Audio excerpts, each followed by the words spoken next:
Intelligence is a collaborative process. Even if there is a crime situation in Ogun State, it's important that they collaborate with neighboring states to get information. And the same thing with international crime. And terrorism is an international, transnational crime. So to that extent, intelligence sharing and sharing that with foreign countries and countries abroad, it's important. It's not something that we have an option to elect to do or not. It's something that we must do. But bringing in foreigners to solve a Nigerian crime, it's not even practical and probably can't work. Because again, it can't work. Yes, because not only are there jurisdictional and legal issues, but most importantly, intelligence of localities is exactly what it sounds like. It's a local thing. At the end of the day, a Nigerian team of detectives and intelligence operatives would have to lead the way in helping us to solve this menace. As someone who has been in government at the state level, what suggestions do you have for dealing with security challenge? I don't know if state police, I want to hear about the Lagos agenda, especially as regards security. Is this something that's going to feature at the national conference? Well, I mean, to the extent that, national and state security is a huge concern for anybody in this country. The truth is, we believe that not only is state police permissible in the federal structure, but it's desirable, given the spate of challenges that we've had in the nation over the last couple of decades. The point I made earlier on about intelligence being a local affair, it is the operatives who are used to a particular community who can do the key things. We often look at policing as a call to response. That is the end of policing. Policing involves investigation, surveillance, detection, and all sorts of forensic ability that is not only a constant thing, but it is a local thing. So the state police is something that we think is not only necessary, but its time has come. And yes, we will be putting that on our agenda to the national conference. Apart from state police, what are the other issues? What is the agenda of Lagos for the national conference? Is there an agenda? Of course there is. There is. When you say agenda, I don't want to make it sound sinister, but there are burning issues, there are topical issues. There are those issues that are national, and they don't only affect Lagos, they affect the constituent component states of the Federation. And I don't want to let the cat out of the bag, but those are the issues that we will be wanting the conference to deliberate on. You don't want to let the cat out of the bag. Yeah, but I mean, I can tell you off the top of my head, those issues are pressing national issues. They relate to over-centralization of the government structure, what people often call devolution.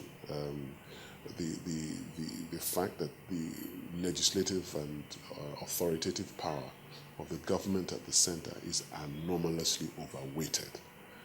Centralism is a bane of development anywhere in the world.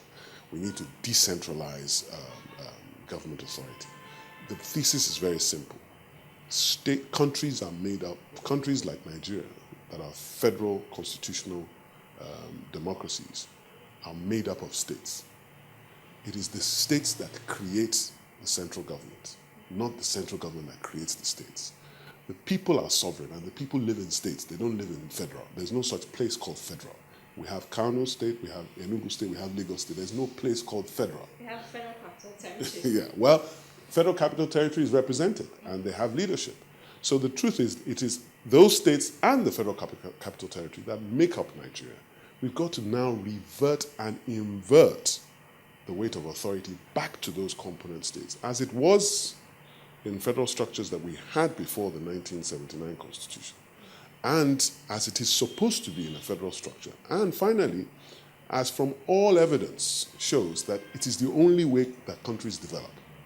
All over the world, centralism has died, whether it was in Tanzania, whether it was in Zaire, whether it was in Ethiopia. Centralism has failed in Africa, and we need to quickly change that and stop this slide towards a total central structure. Do you think the conference will resolve the issue of fiscal federalism? I think that we'll come to a resolution. I think a decision of some sort will emerge. I'm not sure it will be a unanimous decision, but I think certain ideas will come out of the conference that will be left for implementation. And even if the fiscal federalism, again, isn't anything mythical, it is an inversion or to revert to subnational prioritization in revenue allocation. That is, to change this central government prioritization in revenue allocation. And I think that will come out in the conference. I know you talked about revenue. Is Lagos going to push for a special funding status at this conference? Yeah, it is going to be one of the highlights of our memorandum, that Lagos is special, not because I have historically been part of Lagos government or I'm from Lagos. Lagos is special because to all of Nigeria it is special, not just to Lagosians. Lagos is the only place, and I challenge anybody, the only place in the country where anybody in the country can go to and speak his language and find somebody who will answer him. It's the only place, if you're looking for your tribal marks, that you will find it. And this is a saying that the governor always says, that it's the only place where most Nigerians will feel comfortable amongst his own people. So it is special, both out of history, out of politics, out of commerce. And I think there are enough examples of when you remove the administrative capital out of a particular area, having served in that capacity for over 70 years, there is a need to take care of how Lagos represents the country, how it represents the country to ourselves, and how it represents the country to the outside world. And that takes money. What's the position of Lagos on the derivation? The formula. I can't give you the formula. It'll come out. We are consulting. We have views quite clearly. Certainly, it will not be the order of over 50% to the federal government. Certainly. Because that was what the states, the regions were receiving in 1963. In fact, what obtains now is a total reversal of the situation that held for in the regional government structures that we had, which were federating units in their own right. But in those days, the center took something in the order of 23%, whereas the regions took over 50%. But that has been reversed. That has been reversed, and we all know what happened to the regions. They developed, because development is, again, it's a local thing. It's a local thing. Okay. You were quoted in the media recently as saying that some of the activities of the ongoing national conference are unnecessary, particularly the long debates on the president's speech. Now that committees have been formed, would you say that the conference is on course? Absolutely, the work is just about to start. I couldn't see the need to have members debate a speech. The man had delivered a speech, and even if they debated the speech for half a century, would he change his speech? He's delivered it. It's his speech. It's his speech after all. I just couldn't see the point. But we've broken into committees now, and hopefully the conference is a competition of ideas. It is the Nigeria National Conference. It is in order to bring out ideas that will help to shape the way we think about Nigeria and the way we can do things in Nigeria to change. It can only come from meaningful discussion about those ideas, not the debating of the president's speech. So I'm happy we've broken into. After all, if a public officer does anything that he's supposed to do, you shouldn't applaud him. He's paid to do it. The composition of the conference, do you think that the issues that are deliberated on will be far-reaching enough? The composition is disturbing, but I mean, it's too late for me to complain about that. But the composition, I mean, here you have a country, as I said earlier on, that is made up of states. There's no part of Nigeria that isn't part of a state, with the exception of the Federal Capital Territory, because in any event, it's part of the Federal Capital Territory. So every corner, every nook and cranny in Nigeria is part of the territory of a state. That means if you're going to have a national conference and you call for delegations to be appointed for the conference, it's only natural you think that those delegations should come from the states. Now, by some contrivance, the way it's been done now is that only 3 delegates were chosen from each of the states. Now, my maths isn't that strong, but you'll probably come up to something like 108 people. Now, there are 497 people in the conference. That means an overwhelming majority, over 3/4 of the people there, are not chosen by the representatives of the people who elected governments into power.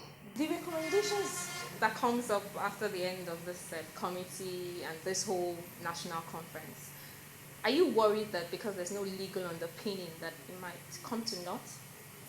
No, I'm not. Like I said, contributing into a pool of ideas that are then elevated into national discussion is in itself a worthwhile task. In fact, to be honest with you, every intellectual exercise is in itself its own reward. So I don't think it'll come to naught. It'll be difficult for you to assemble a gathering like that and say it'll come to naught. Now, legal backing, even a constitutional and a statutory backing for an ad hoc constitution, because ad hoc conference, because that's what it is, an ad hoc conference, would not guarantee its implementation. Away from the issue of the national conference, because you've been Attorney General of a state, Lagos State, I want to ask about this situation that's playing out in Rivers with the appointment of the CJ and the way that the whole crisis is it's blowing out of proportion. Now the suspended CJ says it's going to stay put, and what the NJC has done is illegal. The Rivers State government is backing him. The NJC says that he remains suspended. Yes, there is a case in court, but how could this have been better handled? What's going on is a result of our misguided constitutional arrangement when it comes to the justice system. I used to say metaphorically that the justice system is a child of several fathers. On the one hand, it has a father who is unitary, and on the other hand, it has a father that is federal. And it causes friction, and what you are seeing in River State is the result of that friction. It is not clear. We have no national judicial policy in this country. And if we have at all, it is obliterated by some constitutional provisions. The NJC is a state executive body, is a federal executive body. Now, which means that you have a federal executive body prescribing what should happen to essentially a state judicial functionary. It's anomalous, it's absurd. I mean, it should never happen. The appointing authority for a state chief judge shouldn't be anything higher than the governor of the state. Why does the NJC have to get involved in discipline and suspension of judges? And in fact, in some ridiculous situations, magistrates. But if we have a national judicial policy, what would it contain? The national judicial policy will contain the direction in which the justice sector wishes to proceed in. You see, our national judicial policy in years gone by has never been articulated. In fact, it is difficult to find a judicial policy. We have to start scraping around in the law courts. When I say we don't have one, is that we've never bothered to document and articulate it. In the 80s, in the law courts, the general thinking started to develop in the Supreme Court of Nigeria that the courts are no longer interested in technical justice, but substantive justice. You must be familiar with that phrase. That's a judicial policy statement. Do you get what I mean? But for us to have to wait for a case to get a statement of policy, it's in countries that are evolving well in their justice system, they have periodic national judicial policies. In Pakistan, in United Kingdom, etc. Which then causes them to review some of their laws as opposed to when... Not just laws, but how do we treat non-compliance?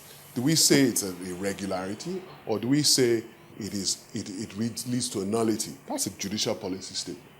But it comes out of the law courts, but it comes very slowly.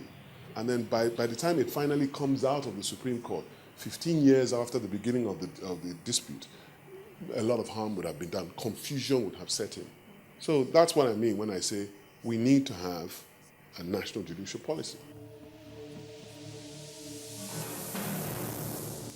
That is our interview segment and the program for this week. If you missed any part of it, you can find the video on our YouTube page.